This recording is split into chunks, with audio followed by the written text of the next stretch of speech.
સુરત અલીબાગ પોલીસે જુગાર સામેની કાર્યવાહીમાં મોટી સફળતા મેળવતા 7 જુગારને રંગે હાથ ઝડપી લીધા છે। પોલીસે તેમની પાસેથી ₹55,740ની રોકડ રકમ, 6 મોબાઈલ ફોન અને 1 મોપેડ સહિત કુલ ₹2,50,000નો મુદ્દામાલ જપ્ત કર્યો છે।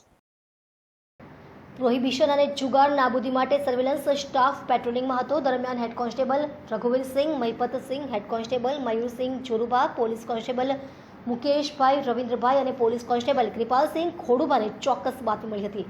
બાતમી મુજબ જમીલ પ્લાસ્ટિક નામનો ઈસમ લીંબાયતના સુમન સિદ્ધિ આવાસ ફ્લેટ નંબર C103ના રૂમમાં ખેલાડીઓને બોલાવી ગંજીપાના રમત દ્વારા હાર જીતનો જુગાર રમાડતો હતો।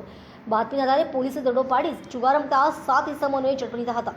તેમની પાસેથી અંગઝડતીના ₹21,340, નાણના ₹9,600 અને દાવ પરના ₹24,800 મળી કુલ ₹55,740ની રોકડ, 6 મોબાઈલ ફોન અને 1 મોપેડ મળી કુલ ₹2,05,240નો મુદ્દામાલ જપ્ત કરવામાં આવ્યો। પોલીસે તમામ આરોપીઓ સામે જુગાર ધારા હેઠળ ગુનો નોંધી કાયદેસરની કાર્યવાહી શરૂ કરી છે।